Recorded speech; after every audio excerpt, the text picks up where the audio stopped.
بسم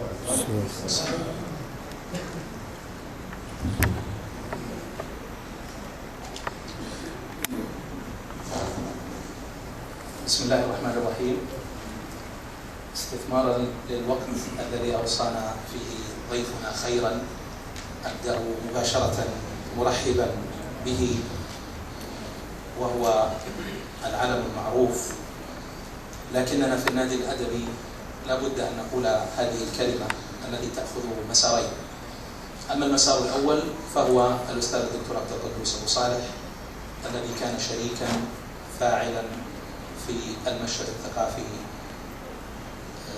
السعودي والعربي من خلال مسارات أخرى، لكنني أشير إلى شراكته الفاعلة من خلال التلاميذ والرسائل والكتابات والحضور والمحاضرات.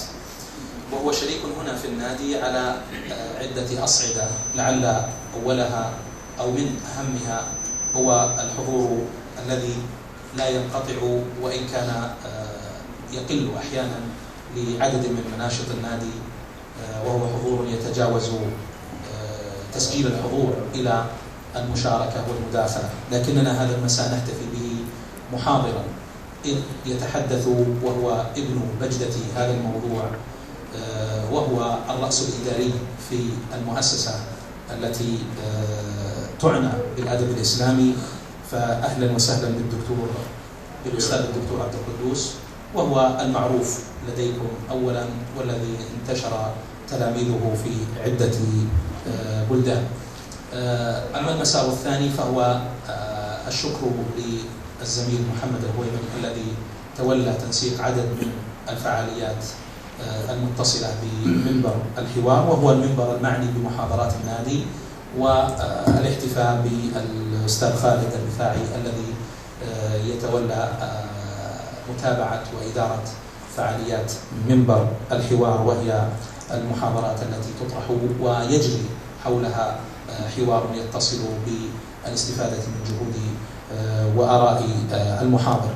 الأستاذ عبدالقدوس، شكرا جزيلا لحضورك هذا المساء محاضرا، والشكر الكبير لامتدادات عدة تتصل بالنادي وبغيره من الجامعات وغيرها. أعرف أنني أخذت جزءا من الوقت، ولكنه من حقك علينا أن نقول هذا الكلام. أستاذ خالد الرفاعي، الكلمة لك. شكرا دكتور عبد الله. بسم الله الرحمن الرحيم.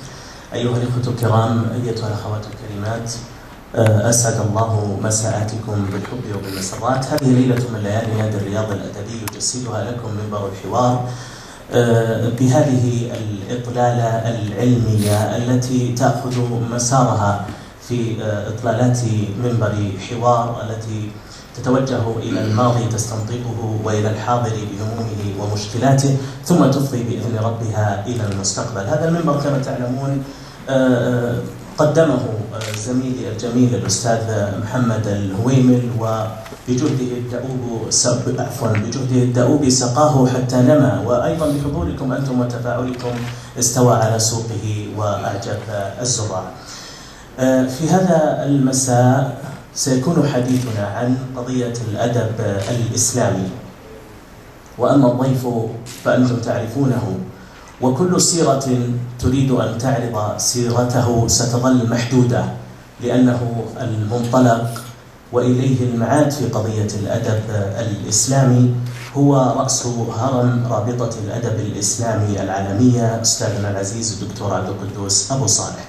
طبعا بحوثه لا حد لها في مجال الأدب الإسلامي، وأنا أتصفح سيرته وجدت بحوثا من مثل الأدب الإسلامي مسيرة وتاريخ، موقف الإسلام من الأدب، قضية الأدب الإسلامي، الأدب الإسلامي المفهوم والأهداف والمجالات، شبهات حول الأدب الإسلامي، الأدب بين الالتزام والإلزام، الأدب الإسلامي والتحدي الفني، موقف الأدب الإسلامي من الفنون الأدبية، موقفه أيضا من العلاقة بين الجنسين، الأدب الإسلامي بين الخصوصية والعالمية، وما إلى ذلك من موضوعات ستظل تعيده إلى الساحة كلما ظل الآخرون أن نجمه قد أفل.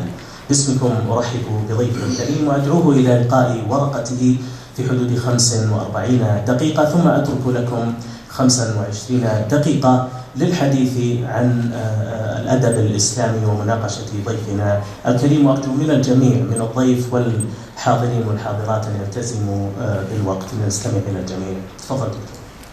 بسم الله الرحمن الرحيم. الحمد لله رب العالمين، والصلاة والسلام على خير المرسلين. وبعد، أيها الإخوة الأكارم والأخوات الكريمات،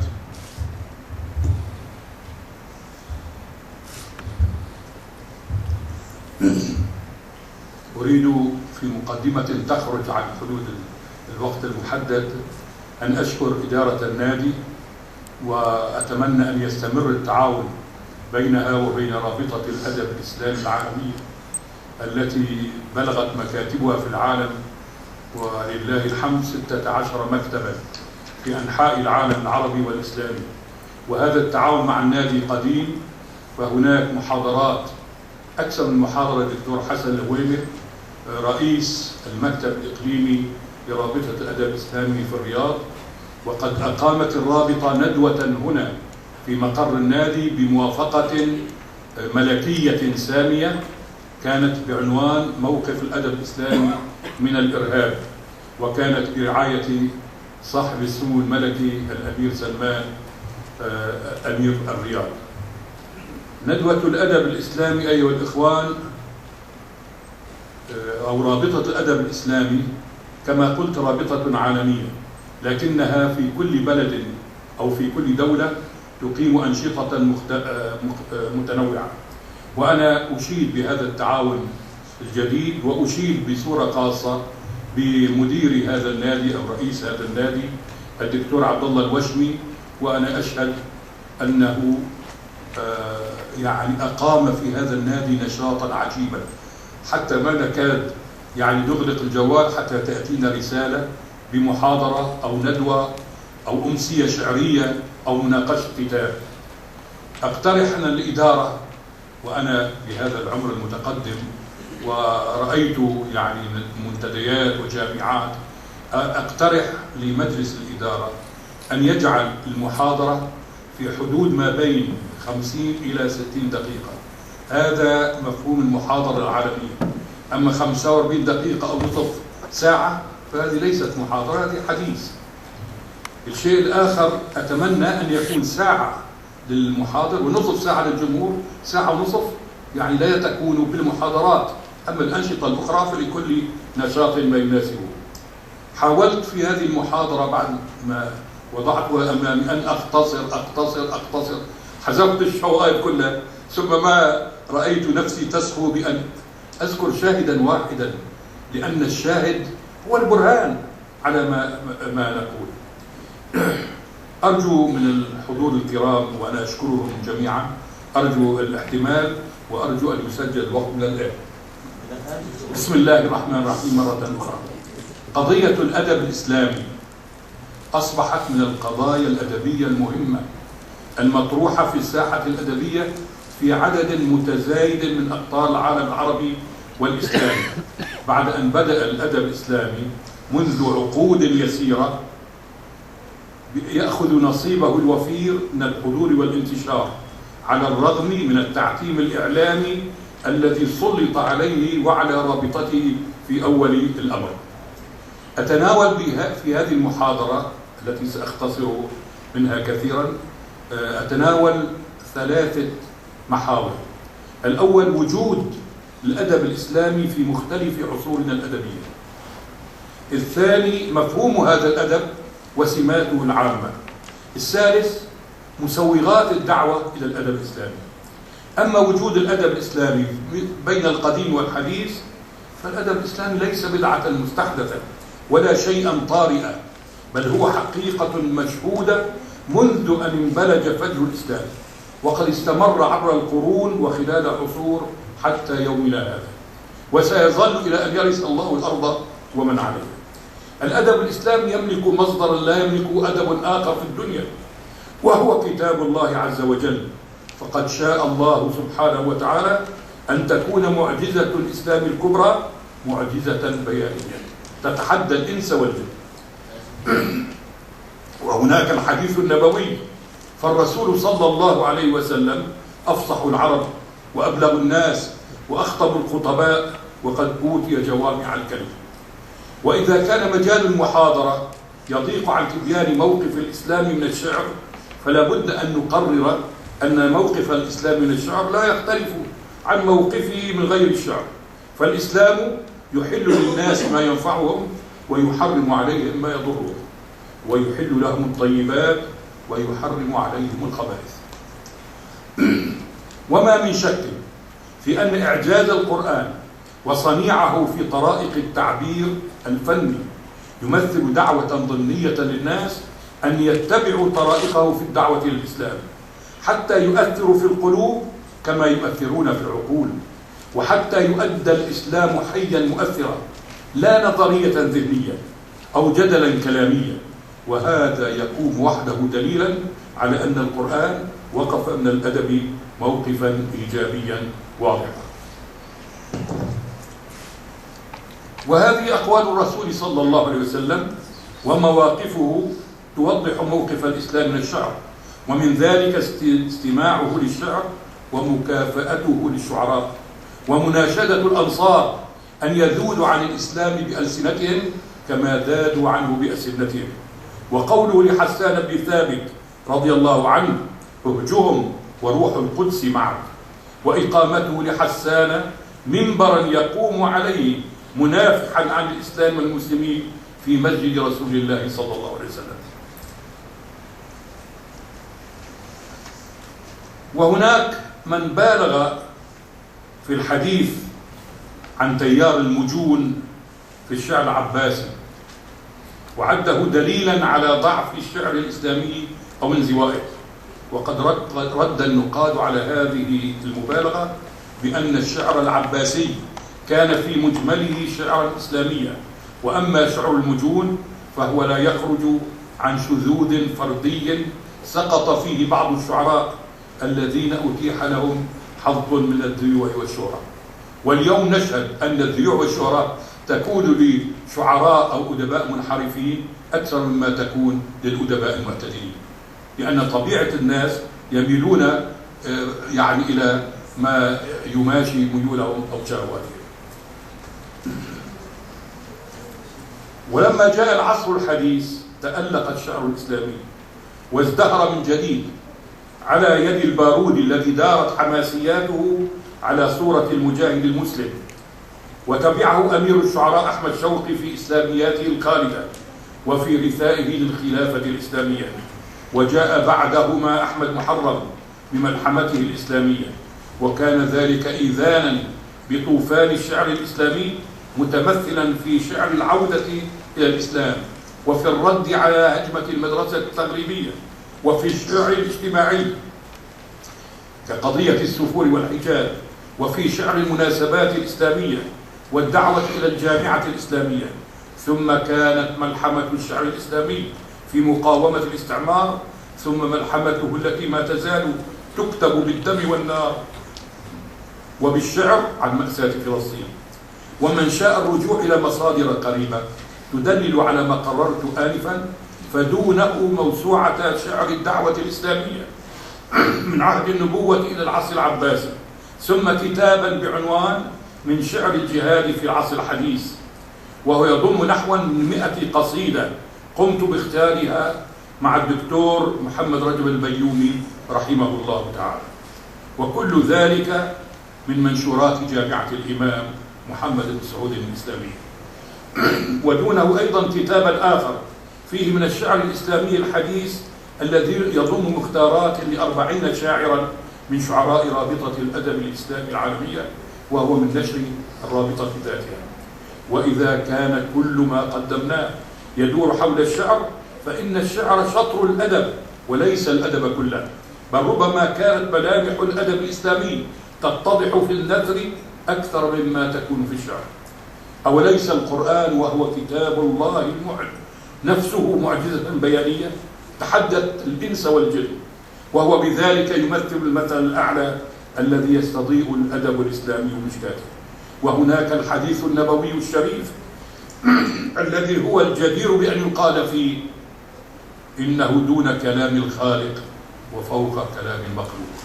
هذه الكلمة المأثورة يطلقها الشيعة على بعض ما قاله علي بن أبي طالب، وتعلمون في نهج البلاغة أكثر ما فيه موضوع، ولكن رسول الله صلى الله عليه وسلم هو أستاذ لعلي بن أبي طالب الذي كان صغيرا عندما أسلم. ثم يأتي فن الخطابة الذي كان صنو الشعر في كونه سلاحا من أسلحة الدفاع عن الدين الجميل والدعوة إلى الله. وهناك أدب المواعظ، وسأقف عنده وقفة يسيرة، الذي يخطئ كثير من النقاد حين يخرجونه عن دائرة الأدب بحجة المباشرة، وقد فاتهم أن في القرآن وعظا مباشرا أو مباشرا، ولكنه وعظ يهز الأفئدة. وهؤلاء النقاد لم يفرقوا بين الوعظ المطبوع والوعظ المصنوع. وإذا كانت الموعظة تصدر عن تجربة صادقة وتنقل بأسلوب فني جميل وتؤثر في قلوب السامعين حتى تزلزل قلوب الجبابرة، وحتى تبكي بعض الخلفاء والمتسلطين ويتوب بسماعها كثير من المذنبين المفرطين، فكيف نخرجها كلها عن دائرة الأدب وكأنها مواعظ كنسية جامدة؟ وفي أدب المواعظ يقول أستاذنا الدكتور شوقي ضيف رحمه الله: وكان بعض الوعاظ يلم بمجالس الخلفاء، وأحيانا كانوا يستقدمونهم فيعظونهم ثم يبكونهم بما يوقعون في أنفسهم من خشية عقاب الله، وبما يصورون لهم من زفير جهنم، وهم في تضاعيف ذلك يزجرونهم عن ظلم الرعية واقتراف المعاصي والسيئات. ويقول في هذا السياق: إن الوعاظ، لاحظوا هذا الكلام، ارتقوا بصناعة النثر في المعاني التي كانوا يرددونها رقيا بعيدا، إذ شعبوا وفرعوا في تلك المعاني طويلة، واستنبطوا فيها كثيرا من الدقائق التي تبث القلوب والعقول. وأضافوا إلى ذلك عناية واسعة بأساليبهم، وهي عناية تقوم على الدقة في اختيار اللفظ والإحساس المرهف بجمال السبك والصياغة. وفي العصر الحديث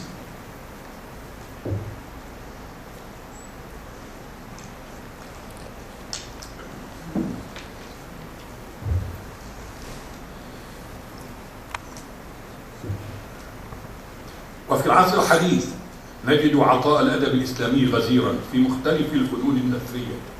ففي فن المقالة نجد الرافع وأرسلان والزيات والعقاد ومحمود شاكر وعلي الطنطاوي.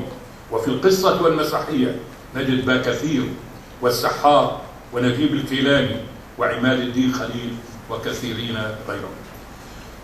وفي هذا السبيل كلفت رابطة الأدب الإسلامي أحد نقادها وهو الدكتور عبدالباسط بدر بإعداد دليل مكتبي بيبليوغرافيا عن الأدب الإسلامي المعاصر المنشور باللغة العربية فقط. وقد صدر هذا الدليل منذ سنوات عديدة متضمنا أكثر من 1000 عنوان، وفيه من دواوين الشعر الإسلامي أكثر من 200 ديوان، وتجاوزت المجموعة القصصية والروايات الإسلامية 65 كتابا، ومثلها في المسرحية الإسلامية. وإذا كان ما قدمته يقتصر على الأدب الإسلامي المكتوب باللغة العربية، فهناك فيض غزير جدا في آداب الشعوب الإسلامية. ويكفي أن نشير إلى أن الأدب الإسلامي المكتوب باللغة الأردية ملاحم، لاحظوا يا أخوان هذا الشيء، هذه الكنوز، ملاحم يبلغ بعضها 20,000 بيت من الشعر. ويكفي أن نذكر محمد إقبال شاعر الإسلام الذي أقام بالشعر دولة باكستان، ومحمد عاكف مؤلف النشيد القومي التركي الذي ينشد إلى اليوم، ونجيب فاضل أمير الشعراء الأتراك. وقد نشرت جامعة الإمام محمد بن سعود الإسلامية عدة كتب عن الأدب الإسلامي لدى الشعوب الإسلامية، مثل الأدب الإسلامي التركي ألفه عضو رابطة الأدب الإسلامي الأستاذ الدكتور محمد عبد اللطيف الريدي، والأدب الإسلامي الأردي لمؤلفه الدكتور سمير عبد الحميد إبراهيم، والأدب الإسلامي الأفغاني للدكتور محمد أمان صافي. ثم تتابعت الكتب عن الأدب السواحلي الإسلامي للدكتور محمد إبراهيم أبو عجل، والأدب الأوزبك الإسلامي للدكتور شاهرستم مساروف، وأدب الهوسة الإسلامي للدكتور مصطفى حجازي السيد.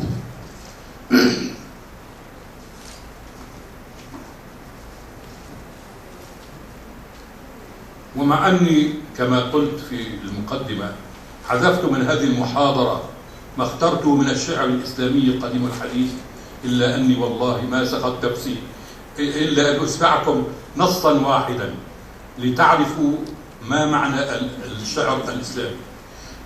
هذا النص للشاعر الكبير محمود حسن إسماعيل، وعنوان القصيدة المسلمون.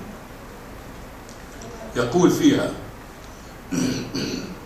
من هؤلاء التائهون القابطون على الدخول، أعشى خطى أبصارهم رهج الزوابع والغيوم، والليل ينفض فوقهم من يأسه قلق النجوم، ويسوقهم زمرا إلى حفر مولولة الرجوم، الصوت يرقل حولها، والموت أنسره تحوم، والقيد يخصف من صدورهم المذلة والهموم، فإذا غفوا فعلى مواطئ كل جلاد غشوم، وإذا صحوا فعلى خطى للذل خاشعة الرسوم. من هؤلاء الخاشعون؟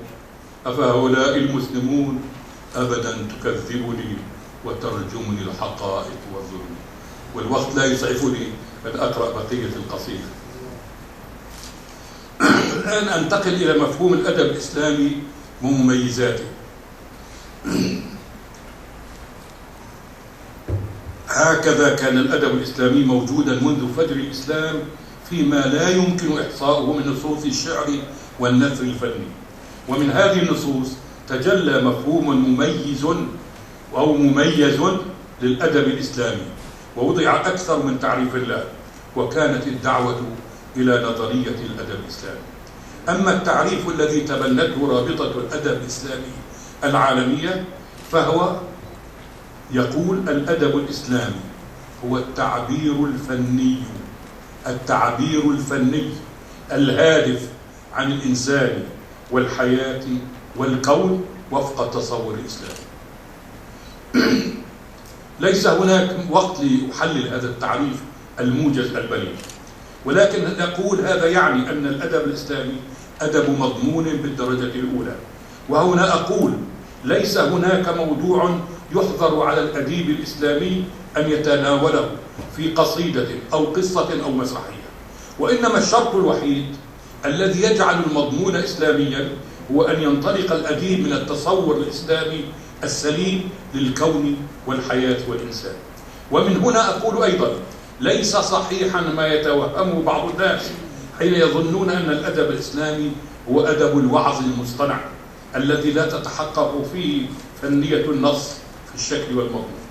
وبناء على تلك المسلمات نستطيع أن نقسم النتاج الأدبي أيا كان نوعه على دوائر ثلاث.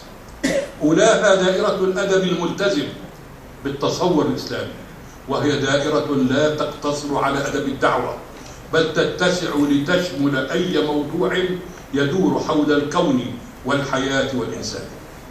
بعض النقاد الإسلاميين يقولون يعني يدور حول الخالق والمخلوق، لكن نحن إجلالا لله نقول حول الكون والحياة والإنسان، ومن باب أولى أن نعتبر شعر الدعاء مثلا والمناجاة الإلهية.